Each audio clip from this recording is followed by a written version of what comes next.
Today I'm sitting down with someone who spent the last 8 years serving our country in a pretty extraordinary way. My son just completed his career as an enlisted airman in the United States Air Force, where he worked as a crew chief for one of the most advanced fighter jets in the world, the F-35A Lightning II. For those who don't know, crew chiefs are the backbone of military aviation.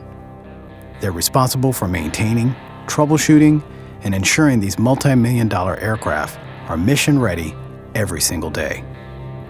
It's a job that requires technical expertise, attention to detail, and nerves of steel. In this interview, we're going to dive into his experiences, from the chaos of basic training to the realities of working on the flight line.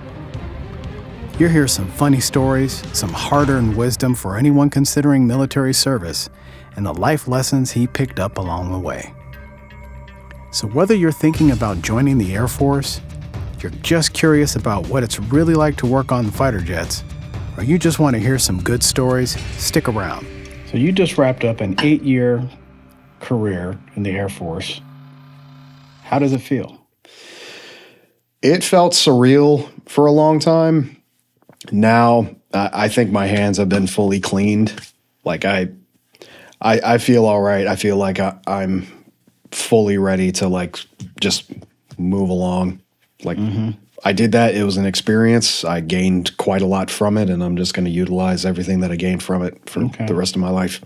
So kind of, I guess when you wrapped up your career in the Air Force, and I say career because, going to undergraduate studies after high school, that's a career. That's a major life change. You're focused on one thing. You're growing your mind and your body in some way, shape, or form. You're developing as a person, and it's focused, and it certainly prepares you to do more.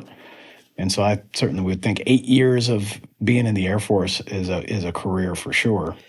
Yeah, it's different than most jobs. Like anyone on the outside that might have a little bit of an ignorant standpoint might think 8 years of time. I've done 20 years at this company, and I started working there as soon as I graduated from high school. That's not a career. But it's not the years when it comes to a job, it's the mileage. Yeah, the mileage. Because 8 years of time, yes, I have spent in the Air Force. I've probably lived an entire lifetime in that amount of time, though.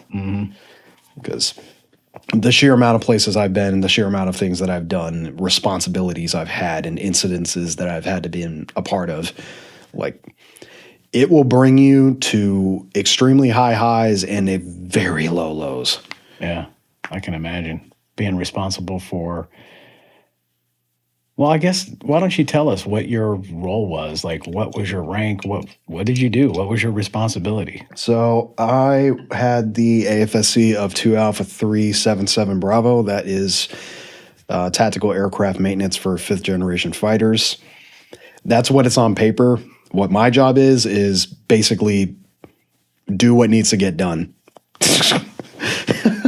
And you'll understand that in a moment. I was a assisted dedicated crew chief when I first joined up. I was basically just supposed to be a crew chief that's helping out to fix any F-35 that needs fixing at first. Wow. So the F-35. That's where, for the F-35A specifically, that's where everybody will start at. When you enlist and you're like, okay, you are an F-35 crew chief, you're going to be an assistant dedicated crew chief at first. You're essentially going to be the tool boy. Okay. If the people that know what they're doing need something, you're going to go get it. You're going to be sweeping the floors. You're going to be mopping things. In fact, that was quite literally the first real job I was ever given when I got to Hill Air Force Base. Because when I first arrived there, we only had 0 F-35s. And then about 2 weeks after I was there, we had 4. So when you have an entire unit worth of people, that I think at the time we had probably close to 100 people in our unit. They didn't have anything to do. And when you're the new guy and you can't be trusted to touch aircraft, you're not technically even allowed to until after you've gone through certain courses. You're just sitting there doing computer work all day. I did that for an entire month. Then I graduated to sweeping and mopping all the floors, basically being the house mouse. And it was funny because I I encountered my first instance of like, you have a job to do, shut up and do it instance. Because as I was doing it, I was talking to my boy, and like I complained because it's just like, man, I came here to work on aircraft, not sweep the daggone floor. What am I doing? I guess somebody heard, because the NCO that heard me say that tasked me, be like, I'll make sure you sweep or mop floors for the rest of your freaking life. If that's how you feel about it.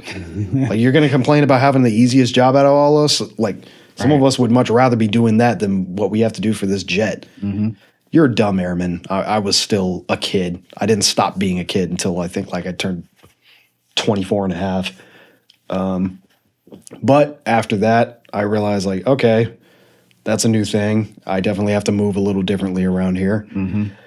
And supposedly I did such a good job that the Friday of that week, our chief, whose name was Chief Filbert, he basically told our leadership, like, send him home. You did a good job.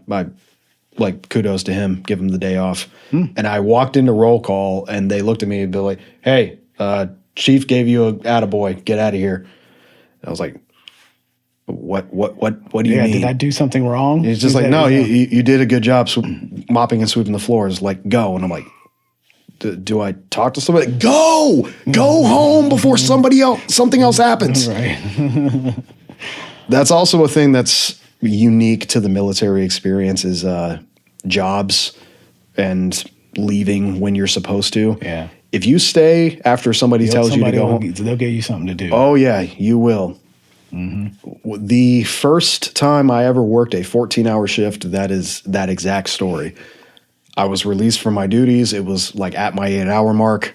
It was a Friday night. Like, it looked like not much was going on, or if stuff was happening, they already had a team that was handling it. They didn't need us. I'm sitting in our break room just BSing with a friend of mine. We're talking a little bit. I was in there maybe 5 minutes. As I'm walking out, I have to walk past our production office where all of our higher-ups are. Our expediter, the guy that's in charge of tasking us with all of the jobs we need to do for the day, sees me and he's like, hey, what are you two doing?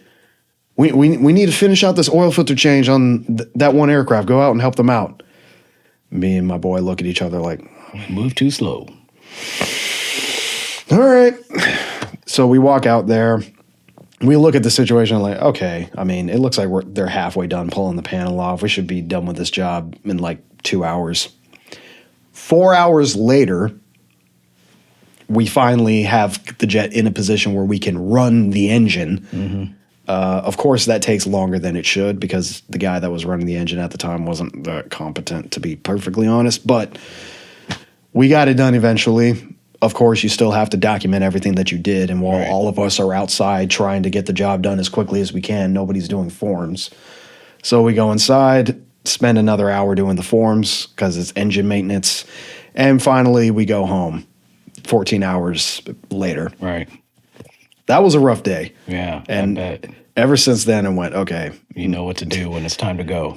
Tell us your backstory, right? Because not everybody who goes into the military necessarily knows exactly what they're going to end up doing because you never really know what your fate's going to be per se. But you ended up being, advancing and ranking up and becoming an NCO yourself, right? And being the crew chief on the most advanced fighter jet that we know about, I guess, the F-35A. So, how did that happen? So initially, I was inspired to go into the Air Force by our family history. My great-grandfather was a rear gunner in a B-17 Flying Fortress over the Pacific. Shot down, survived the Bataan Death March, died on a surgical table to fix issues from then. And when you told me that story in the National Air Force Museum, like, my 5-year-old brain went, man, that's so cool. I'm going to go into the Air Force too. And of course, you looked at me and went, yeah. Sure, little guy. I'm sure that's what you're going to do with your life, and that's exactly what I did. When you enlist in the military, you have to get a physical done, and sometimes you have to go in more than once depending on like what they're checking out, at least from what I remember. You'll go in there, they'll have you strip to your boxers, they'll make you do a duck walk. At some point, you're going to be in an office with a doctor, and he's going to be looking at your rectum, asking you to cough to make sure everything looks okay back there. Oh, joy. Yeah, it's awkward. The whole time we were back there just laughing about it in our boxers. And I remember, like, they have basically wooden benches, like the cheapest hospital, like, chair/beds you can have. But you have to hop up on it to do a couple of things. And every time, there was always this noise when we're all waiting there. So every single time, like, some new guy would walk in, not knowing what's going on. He's in his boxes too, trying to figure out what's happening. And he would just hear, like, somebody hopping up on the bench. Smacking my microphone? Yeah, tap it for the sound effect. We'll see how that sounds later. But every single time that sound would pop up, so we would always say, like, yeah, that was him. Goes. That was him checking that. You know what I mean? Terrified a couple of them. So you go to basic training, graduate from basic training, and then you go to your first round of tech school. So you had a couple schools that you had to go through before you got assigned to a duty base, right? Kind of what was that experience like? So once you're done with basic training, you'll have at least one tech school to go to. Depending on what your job is, you'll have more than one. For a crew chief, back then, you technically had two. So you go in and you're going to get aircraft maintenance fundamentals. That course is taught at Shepherd Air Force Base. God-awful place. Still, like, I don't like Hill, and there's a couple of other bases I've heard of that are, like, awful. Shepherd Air Force Base is particularly bad. It is in the middle of Wichita Falls, Texas. There is nothing but acrid fields, one random mall, a vape shop, and I think a strip club. That's your choices of entertainment within the local area. Okay. Other than that, it irregularly becomes a dry base because since it's such a depressing place to live, everyone's an alcoholic there. Oh. So occasionally the base commander has to go, okay, everybody out of the pool. Y'all can't handle yourselves. Right. It's like, dude, plant some trees something. What was it like, I guess, you go to basic training and it's, you're in this intense environment, and then you go to this Shepherd Air Force Base out in the middle of nowhere, and it's like just complete stop to all of the intensity, and now you're just doing what? So, misconception, actually. Shepherd Air Force Base is not that different to basic training. It's like, I heard BMT, boot camp, basic training, that it's been described as the funniest place in the world where you're not allowed to laugh. The only difference between basic training and Shepherd, like tech school, is when you go to tech school, you're allowed to laugh now. Sure. But everything else was more or less the same. You still had to march everywhere. You had to follow by a lot of rules. There were levels of, like, how much freedom you had. When you first arrived, you're essentially still a trainee. If you're walking around anywhere, you have to be in some kind of a uniform, whether it be your OCPs or your PT uniform. I think past a certain hour, you're not allowed to be outside, and you can't leave base. Okay. Once you are there long enough, or you had to do something to earn it, but you essentially earned, like, level 2 More of time. like your world starts expanding. I got level 2, and no, I lucked out. If I remember correctly, I lucked out. I don't know what the circumstances were, but I somehow managed to jump to level 3 of our curfew, where you can be in civilian clothes on base and be able to leave base whenever you want. Okay. You just had to be back in your room, I think, by like midnight or something. Okay. Other than just the recreational stuff, you had your coursework. I had some of the worst sleep in my life. I was drinking multiple Monster Energy drinks a day. That is the only time in my career where something like that ever happened, too. It was like, I think it was just the combination of going into such a different environment than I was in for the past 2 months, in lieu of, I think I had a slightly different sleep schedule on top of learning very boring material. Fundies is extremely boring. You're learning how to do safety cable, and they'll make you change a C-130 tire, and they'll teach you, like, what torque specs are and, like, safety things that you need to do. It's all of the Basic, very, very rudimentary ground things. level stuff Sure. for that. So you get through your initial tech school at Shepherd, and how long did that last? Tech school at Shepherd lasted a month. Thank God. That probably will not be an airman's normal experience if it's still the same. Because after your tech school is over, what happens, or after fundies is over, you need to move on to hot training. When I was going through, that essentially meant like, okay, you're done. We're going to put you on a list. You'll get shipped out when you get shipped out. Until your ship out date comes up, though, you need to do something. So they'll have you on details.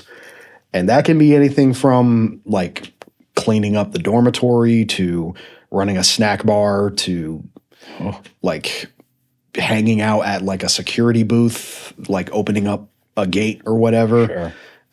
There's good ones and there's bad ones. Did you get assigned a detail? Thankfully, I did not. My ship out date was almost like a day after my classes ended at Shepherd. So you got the ship out of Shepherd, and did you go somewhere nice next? Yes. So me and my boy Caleb, we were given the opportunity to travel by ourselves for the first time. When you go through basic training, you don't have to worry about where to go or whatnot. They will make sure that somebody is guiding you. At the time, actually, our dorm chief, my future dorm chief, was the one like leading our group to fly us to Lackland or San Antonio to get to Lackland. But me and him were just traveling by ourselves. We have our orientation once we finally get to our dorms and whatnot. The first thing that this tech sergeant tells us after he sits us down with like the two other people that showed up that day too, he's like, hey, this place is not Shepherd. We want to make sure you all understand that. Like, if you act like adults, we will treat y'all like adults. And we're just like, thank you. So all of a sudden now you got all this freedom. Now we have no curfew. Okay. So we can come and go as we please. If you're in uniform, you have to be marching around, but that is what it is. Yeah. If you're in civilian clothes, you're fine. Mm-hmm. So we're all pretty much at the maximum level of curfew-ness or whatnot. Yeah. So we chill for a little bit. We go check it out because it's Eglin. You're in the Emerald Coast. It's beautiful. Okay. You got Crab Island. You got everything else that's around there. The water's always great. I went to the beach every single week. At least every single week I went at least once. Yeah. Like loved Eglin. The tech school was actually pretty fun and funny because at the time, I don't know how it is now, they regimented it out into basically a cold training section and a hot training section.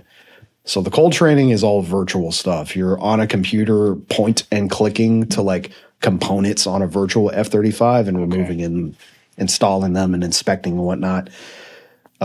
Gives you a very general idea of how to swap things out and whatnot. It's basically just to teach you, like, this is what a brake controller looks like. This is what a BCCU looks like. This is what a tire being swapped off of a plane looks like. Okay. General stuff. So you're getting into more detail in the anatomy of an aircraft. You're, I guess, getting your book training on a computer. And I would imagine that was pretty interesting, but not the same as the hot training where you actually got to get out there and start interacting with an actual aircraft now. And now you get to touch an F-35 for the first time. What was that like? Trying to remember the first thing I thought when I touched an F-35 for the first time. So actually, the first thing that I touched F-35-wise with my hands was actually an engine. So they brought us to the engine shop over at that unit. I can't remember what the numbered name of it is, but I know they were the Gorillas. They brought us to their engine shop. They had like 2 or 3 of them out. And our instructor, who was a staff sergeant, he was like showing us everything about them, explaining different components. They're like, we'll get into this later, but this is just to introduce y'all soft and just show us things. And I remember that day, like feeling in particular, like, okay, I actually feel like I'm getting started now. This feels real. Like I'm really learning how like components and things fit together. This is the heart of the plane. But if I had to encapsulate like how I snapshotted all of it, it was when we were outside, like I think we were doing landing gear fluid swaps as a thing, because with a landing gear, it's held up by both air and hydraulic fluid, and you have to swap out the fluid because it degrades over time. They're teaching us how to do that.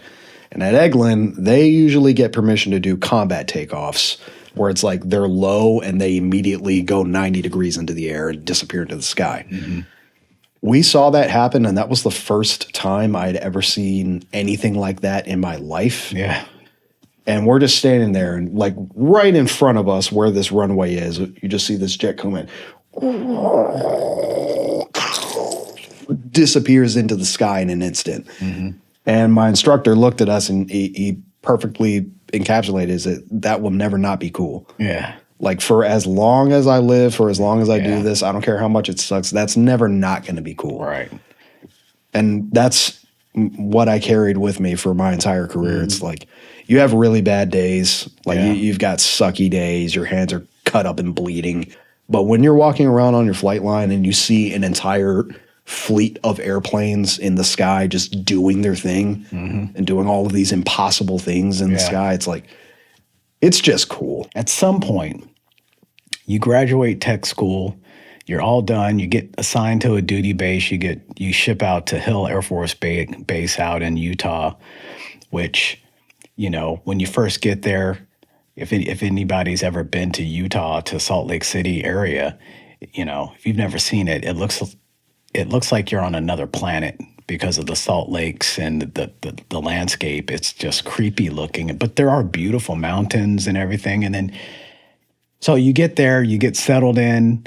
At this point in your career, what was your career trajectory? What were you doing career-wise? So at this point, it's just sit down, shut up, and learn.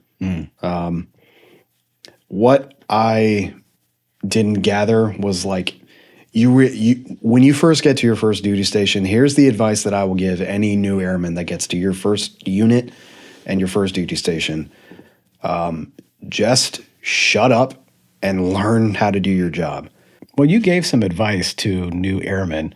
What's the best advice you ever got during your time in the Air Force, and who gave it to you? Perception is reality. If you're laying down on the table with your arms crossed and your eyes closed, you're asleep. It doesn't matter if you actually are or not, you are asleep because that's what you look like you are. Right. And if you apply that toward everything that you do, you can set yourself up pretty well. Because if you are constantly like, okay, how's my work ethic? How's the quality of the job that I do? How are my forms? How is everything that I put my time into when I'm at work? If you are constantly like, I want to be perceived as a good maintainer, or at least somebody that cares about their job, somebody that can be trusted. If you walk through with that mentality and maintaining that mentality, you'll be fine. Yeah. But perception is reality. Now, did you get that advice from someone? Yeah, I definitely got it from somebody. I don't think that they were speaking directly to me, but it was probably a scenario where some airman did something dumb. Yeah. And an NCO went, perception is reality. And you went, if you really think about that, that is extremely true. And it's something that you have to keep in mind. Because if the baby's ugly, the baby's ugly. And if it looks weird, it probably is weird. Perception is reality. Tell me about a time where you had to make sure the perception and the reality lined up. So my aircraft specifically, when I was at Edwards Air Force Base, my second duty station, when I arrived there, they very quickly realized, like, okay, this NCO actually does know what he's doing, and we need to use him. So I was given an aircraft to be a DCC of directly pretty quickly on. It was AF-338. It was 338 Lapua. She will always be my airplane. Like, I owned one or two when I was at Hill, but she will always be my airplane. But when I was working Lapua, there were times where we needed display aircraft for like photo ops or like changes of command or whatever. And often they picked my jet and her twin AF-337. think Lucky 13 was her name. But if they picked mine, I'm going to make sure that my jet looks like it just popped off the factory floor. Yeah. Because when my commander is up there and everyone else that's attending whatever this event is, they're going to be staring at my plane the whole time. Mm-hmm. If I have a dirty plane, they're going to think, oh, whoever the DCC is clearly doesn't care about his aircraft. Yeah. Like it's not clean. And people have varying levels of attitude toward it. Like I met NCOs that are like, I'm not deep cleaning that. Like the wheels are white, the axles are white. I'm not spot cleaning any of the panels. Like it's just going to point out how dirty everything else is. And I thought like, no, I'm putting it through. I'm not. It's not going to be perfect because it never is. Right. But I put in the daggone time. I wiped everything clean. I painted decals onto my wheels so that they popped. I got custom hubcaps made so that they could make the wheels look unique and everything. Yeah. And I just So you were able to accessorize your F-35. How much does an F-35 cost? The price actually changes a lot depending on what time of year it is and also Contract with Pratt and Whitney. Yeah. Is it Pratt and Whitney? They make the engine, right? Pratt and Whitney makes the engine. It's Lockheed Martin. I can speak all day on them. How much is an F-35? I think an F-35 is going to be $80 million. $82.5 million for an F-35A model. Okay. So wow, a lot of money. So a little hubcap, no big deal. If the part isn't serialized, they tend not to care that much. But yes, we could customize a couple of things. You can't be as loose with it as with other planes. Because with an F-16, you can just straight up paint the tail flash whatever you want to paint it with. You're not worried about stealth. But when you have stealth, you have to worry about heat transfer and whether or not radar is going to be more or less absorbed by that material and whatnot. The Air Force's approach has been just as efficient with its identification as it possibly can be, which is why when you look at Air Force tail flashes, out of the other branches, they tend to be the most boring. It's whatever base you're at, aircraft number, what command it's in, and if you are lucky, you can get like a custom decal that's very small on the top. Yeah. Like when I was at Hill Air Force Base, when I was in the 421st, the Black Widows, we had like a Black Widow in a spider web, like on the top corner of the tail flash, which was cool. Yeah. I'm glad that you had something, but we all kind of wanted something more. Like we want to do like the Navy does, where you put striping on the actual rudder flaps, and then you want to put like a pinup girl somewhere on it because we're all military men. These are things you want to do, but for the sake of professionalism and radar absorption, they will never let us. Yeah. Did you ever get to work on or do top secret stuff? I don't know what top secret. I don't know what top secret is. I'm sure there's different levels of clearances and things like that, but just in general, did you get to do stuff like that where you're like, okay, I can't talk about any of this with anybody except for, my... So as far as anything like that is concerned, I really can't confirm or deny whether or not I've worked on anything like that. Maybe you can tell us about a surprise that you're reserving in the bank of Quentin Dozier's mind that you can't wait to tell your children about. What story do you want to tell your son? Goodness. Probably just reemphasizing a lesson that you gave me. Always have a means of making it back home or knowing how to get back home specifically. And knowing how to get back home is a lot more than just knowing what streets you need to be on in order to get back to your house. It's like, am I driving? Am I taking an Uber? Am I catching the bus? Am I riding the train? What am I doing to get back home? Yeah. This was my second time going to Las Vegas, Nevada. In Las Vegas, that is pretty much like the Super Bowl arena area for the Air Force, because that's where Nellis Air Force Base is located. Yearly, we have something called Red Flag. Red Flag is the Super Bowl for aviators. It's where every single country worth their salt will show up with their best pilots and best planes, and they basically do a massive air-to-air warfare scenario simulated. Okay. Now, wait a minute. So you just told me you got to go to the Super Bowl of air-to-air combat operations practice. So not everybody gets to do that. No. How many times did you have opportunity to do that? Let me see. 3 or 4 times I went to Nellis Air Force Base. At least 2 of them were for red flags. Okay. So you've been to 2 Air Force Super Bowls. Yep. As a part of the Super Bowl. On the team, on the Super Bowl team. Yeah. Doing Super Bowl stuff in the Air Force. Yeah. So it tells me something like maybe you're being humble, but it sounds like your career, you did pretty good. Yeah, if at the time you had to be like pretty decent at your job if you wanted to go to things. They don't take people they don't want. Let's just say that.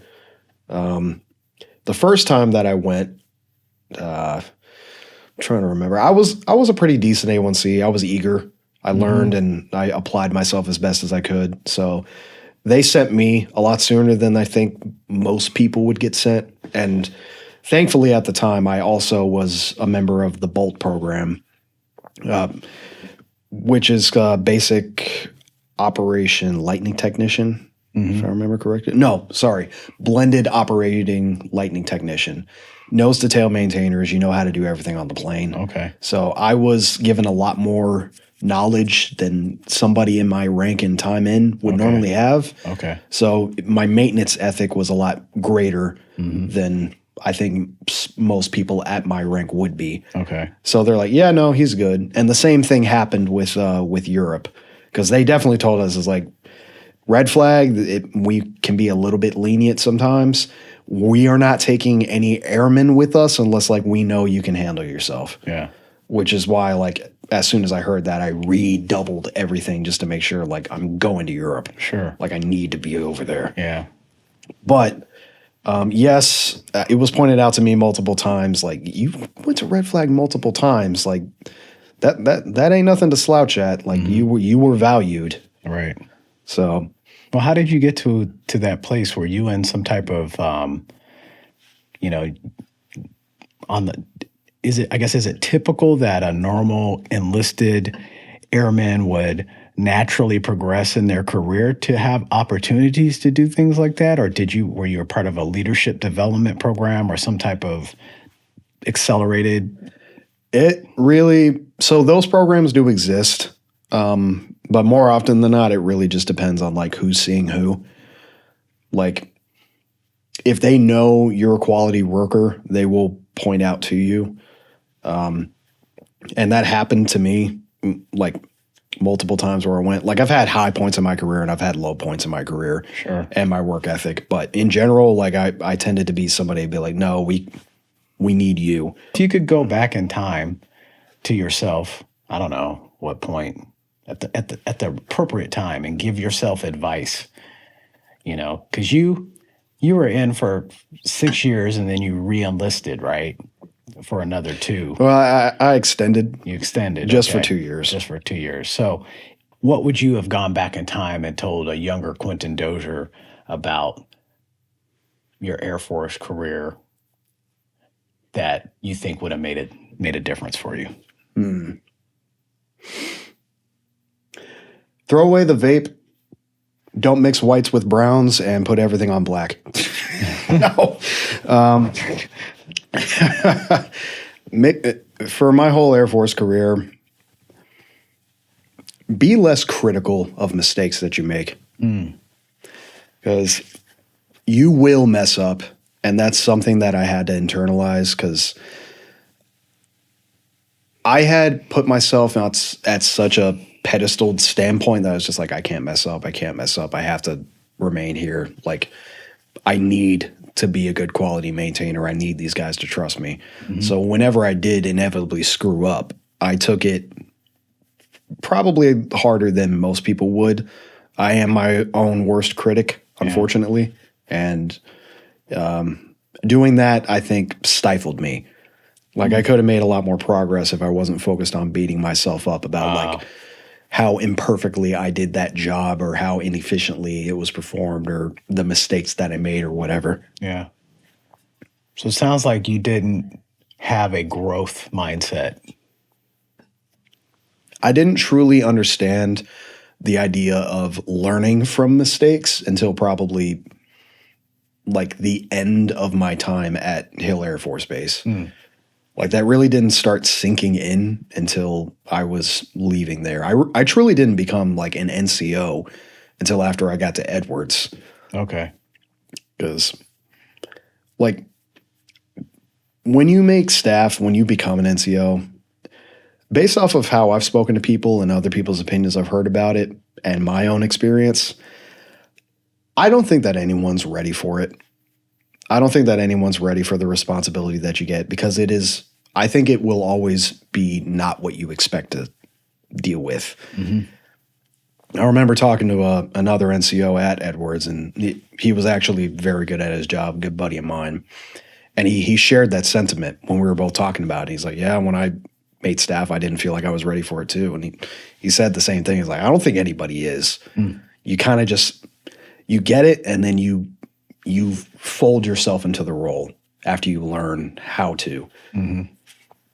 Because when I got to Edwards, it's like you truly understand, like these airmen look up to you. They're looking for your leadership. They're looking for your advice. They're looking for your teachings because you are the example. Right. You are the picture that they look to when they're like, what do I need to be a good maintainer? Yeah. So that's important. And when I finally like truly internalized that, it's like after that, it made sense.